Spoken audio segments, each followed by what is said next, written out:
the Chase Thomas Podcast, for people who have nothing but time to kill. Well, speaking of the dogs here on your side of things here, what do you have for us this week in Dog Bites, Matt Green?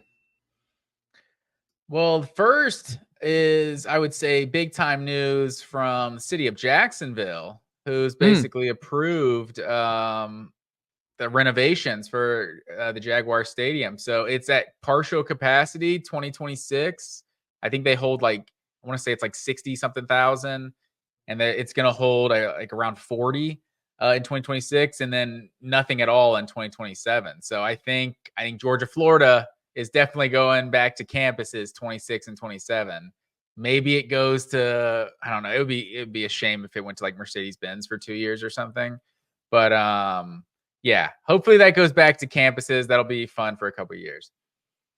Is that one of those things that once you do the campus home and home, that you think after the fact, you're like, I think we made a mistake. I actually kind of like that this was in Jacksonville and the world's greatest outdoor cocktail party, and the vibe of all Florida fans and Georgia fans crashing North Florida for that weekend, and obviously the tailgating and the partying that led up to that game, that fans who've been clamoring to have the home and home will actually be like, we didn't know what we had until it was gone. And actually, let's go back to Jacksonville. Do you think that there's a possibility you'll feel that way after the home and home?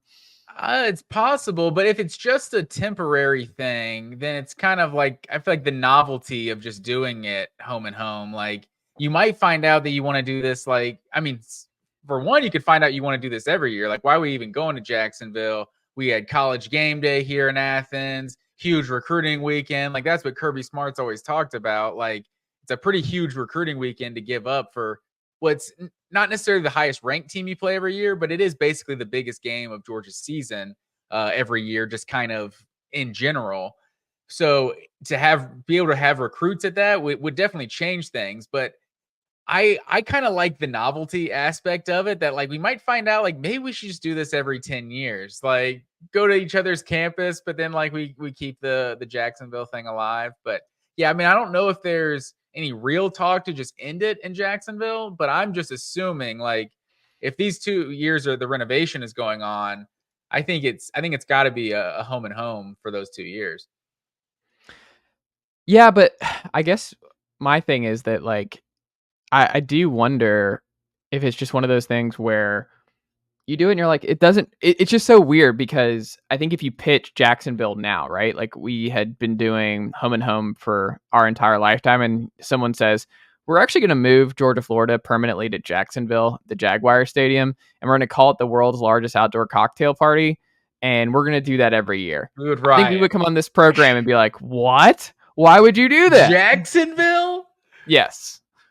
Yeah, we would complain about it. It is on the border, so it might not seem that random of a city, but no, I think you're right. But the history is built in that it's just it's a party, so it is definitely different. But obviously, Alabama, Auburn, the Iron Bowl's played in Birmingham for however long, and until it wasn't.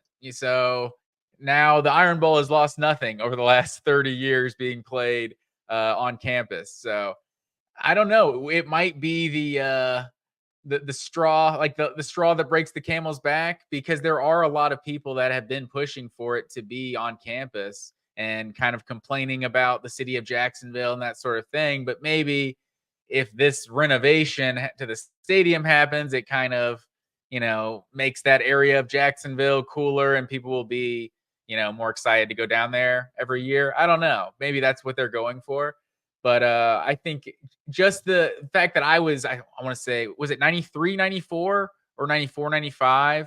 The last time they renovated the Gator Bowl, when they built the Jaguar Stadium, essentially, that was the last time they went on campus. And obviously, at that point, Florida is one of the powerhouses in college football, and Georgia's kind of a middle of the road SEC team. And they hung 50 on Spurrier hung 50 on Georgia in between the hedges. You got to think the same type of thing is in Georgia fans' minds. Kirby Smart, he may have been on one of those teams that Florida scored 50 in Athens. So Georgia is obviously now the tables are turned, and Georgia is a powerhouse, and Florida is a middle of the road SEC team. Honestly, they'd be good to get up to middle of the road with what they've been the last couple of years. But yeah, I think it'll be interesting. I still have an awesome time whenever I go to Jacksonville. So I'm not necessarily pushing for it on campus permanently. I'm very curious to see what the response is, and I'm curious to see, like, I think the 2 years would be cool. I like, for me, it's just so funny because I think Virginia Tech, Tennessee should be a neutral site. Like, you saw Bristol was like this big time thing. I don't think I would do Bristol every year because not in a NASCAR, yeah. No, because it's just too far away. The seats, it was like that was a cool thing. But I mean, I've told this story, I think, on this program where you go to Dollywood at Christmas time, like, just count the schools you'll see. And the most common, you'll see Virginia Tech and Tennessee. For whatever reason, there's just a lot of crossover there. And I think it actually would be a fun rivalry, two passionate fan bases. Like, they should play each other and then find a middle ground. Like, maybe you do Bristol once every 4 years, but you do a home and home, or every 5 years, and you do a home and home before then. Regional rivalries. What are you talking about? That's crazy talk over there, Chase Thomas. Yeah. It makes too much sense to play schools that are really close to you in proximity. Yeah. Who am I to but I suggest didn't know that. such a thing? I didn't know that until they played however many years ago. What was that, like a decade ago now? Alvin Kamara. It was like Bristol was like the exact midpoint of those two schools. That was pretty cool. Yeah. So it's like, why weren't we already doing this? And why don't these two teams play more often? Like, there's no reason for these two teams not to play more often. That'll be interesting. We still got a couple of years until that change happens. But my gut, what is your gut? We'll close it on this. Do you think they go back to Jacksonville, or do you think they see how it worked for these two home and homes and they just don't? And Kirby and company are like, we're not signing back on, and we're just going to keep this a home and home. What do you think ends up happening? I will say I think it stays in Jacksonville because I think the new SEC schedule is going to make like losing that Florida home game like just a little like easier to swallow, essentially. Like, next year's Georgia's home schedule, I mean, it's essentially flipped. So next year's home schedule has Texas, Alabama, Ole Miss, like right off the top of my head. It's like it's got some pretty big home games.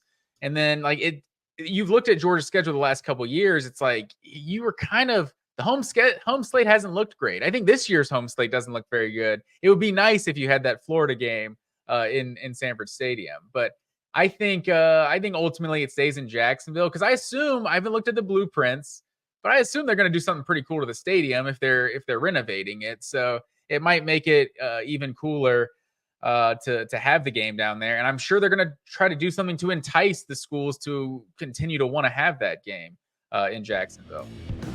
Nicely done, nephew. The Chase Thomas podcast.